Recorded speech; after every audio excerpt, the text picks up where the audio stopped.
Film की शुरुआत एक प्राचीन लोक कथा से होती है, जिसमें कारपेथियन जंगलों के शानदार दृश्य दिखाए जाते हैं। यूरी के गांव के लोग लंबे समय से ओची नाम की रहस्यमय प्रजाति से डरते आए हैं। कहा जाता है कि ये जीव पहाड़ों जितने पुराने हैं। पुरानी कहानियों में बताया जाता है कि कभी इंसान और ओची मिलकर रहते थे, लेकिन एक विश्वासघात के बाद दोनों के बीच दूरियां बढ़ गईं। कुछ लोग कहते हैं कि ओची बच्चों को चुरा लेते हैं, तो कुछ मानते हैं कि वे हवा में फुसफुसाते हैं और पेड़ों की चोटी से इंसानों को देखते रहते हैं। गांव वाले गहरे जंगलों से दूर रहते हैं और मानते हैं कि ओची खतरनाक और बदला लेने वाली आत्माएं हैं। शिकारी, जिनका नेतृत्व मैक्सिम विलेम डेफो करता है, इन जीवों को गांव के पास आने से रोकते हैं और उन्हें खत्म करने के लिए हमेशा तैयार रहते हैं। यूरी हेलेना जेंगेल 14 साल की लड़की है, जो अपने गांव में सबसे अलग महसूस करती है। बाकी बच्चों की तरह उसे शिकार करने या निशान ढूंढने में दिलचस्पी नहीं है। वह अक्सर अकेले बैठी रहती है, घने जंगलों को निहारती रहती है, जैसे उसे वहां कोई बुला रहा हो। उसका पिता मैक्सिम गांव के सबसे प्रतिष्ठित शिकारी में से एक है।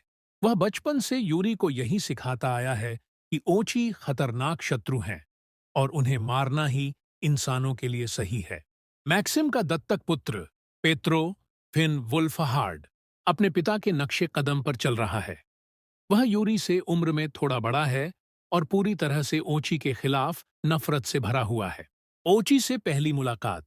एक रात जब शिकारी एक ओची के झुंड पर हमला करते हैं, तो एक नन्हा ओची शावक अपनी मां से बिछड़ जाता है।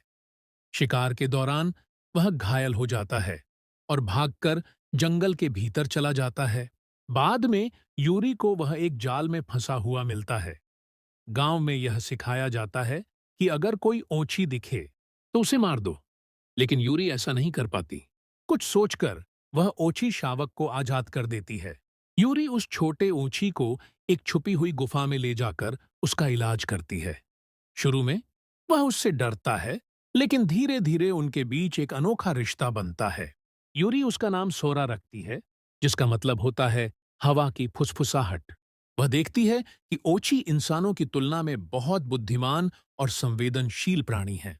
वे अपनी भाषा में संगीत के जरिए बातें करते हैं। यूरी धीरे धीरे उनकी आवाजों की नकल करने लगती है और उनके साथ संवाद करने का तरीका सीख जाती है। एक दिन पेत्रो को इस राज का पता चल जाता है। वह चौंक जाता है कि यूरी ने एक ओची को बचाया है। उसे यह धोखा लगता है और वह गांव जाकर सबको बता देता है। जब मैक्सिम को यह खबर मिलती है, तो वह गुस्से से पागल हो जाता है। उसे लगता है कि ओची ने यूरी को वश में कर लिया है, जैसे उसने कभी उसकी मां दाशा एमिली वॉटसन के साथ किया था। गांव के लोग घबरा जाते हैं और फैसला लेते हैं कि वे ओची का पूरा झुंड खत्म कर देंगे। यूरी समझ जाती है कि सोरा अब गांव में सुरक्षित नहीं है। वह अकेले ही सोरा को उसकी जाति के पास वापस छोड़ने के लिए निकल पड़ती है। यूरी अपने ओछी मित्र को लेकर जंगल के सबसे खतरनाक हिस्सों में चली जाती है, वहां जहां कोई इंसान जाने की हिम्मत नहीं करता। जैसे जैसे वह आगे बढ़ती है, उसे अजीबो गरीब गायन की आवाजें सुनाई देने लगती हैं। यह ओछी की भाषा है। यात्रा के दौरान वह अचानक बेहोश हो जाती है। जब वह जागती है, तो उसके सामने एक रहस्यमय औरत खड़ी होती है, उसकी मां दाशा। यूरी हैरान रह जाती है। उसे तो हमेशा यही बताया गया था कि उसकी मां मर चुकी है। दाशा उसे बताती है कि उसने खुद गांव छोड़ दिया था। वह यहाँ ओची के साथ रहने और उन्हें समझने आई थी। अब यूरी अपनी मां से ओची की असली सच्चाई सीखती है। वे हिंसक नहीं, बल्कि प्राचीन और बुद्धिमान प्राणी हैं। इंसानों ने अपनी डर और नफरत के कारण उन्हें दुश्मन बना लिया है। इस बीच मैक्सिम और पेत्रो यूरी की तलाश में ओची के जंगल में घुस आते हैं। उनके पास सिर्फ एक ही मकसद है, ओची को खत्म करना।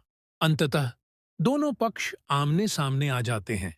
यह एक खूनी युद्ध बन सकता है, लेकिन ऐन मौके पर यूरी हस्तक्षेप करती है।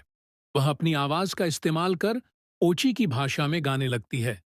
इससे सभी को यह समझ आता है कि ओची इंसानों के दुश्मन नहीं हैं। मैक्सिम, जो सालों से ओची से नफरत करता आया है, पहली बार देखता है कि उसकी बेटी अब ओची का हिस्सा बन चुकी है। वह अपने हथियार गिरा देता है। पेत्रो, जो अब तक मैक्सिम के आदेशों को मानता आया था, अब उलझन में पड़ जाता है। आखिरकार वह भी यूरी की बात मान लेता है। यूरी अब समझ चुकी है कि उसकी जगह गांव में नहीं, बल्कि जंगल में है। वह अपनी माँ के साथ ओची की दुनिया को समझने और इंसानों को उनकी सच्चाई बताने का फैसला करती है। मैक्सिम अपने गुनाहों का बोझ लिए वापस गांव लौट जाता है। पेत्रो अब भ्रमित और उलझा हुआ गांव के दरवाजे पर खड़ा होकर यूरी को ओछी के साथ जाते हुए देखता है। जैसे जैसे सूरज उगता है, यूरी और सोरा ओछी के गीत को गाते हुए पहाड़ियों में खो जाते हैं। एक नई किंवदंती की शुरुआत होती है। डर बनाम समझ।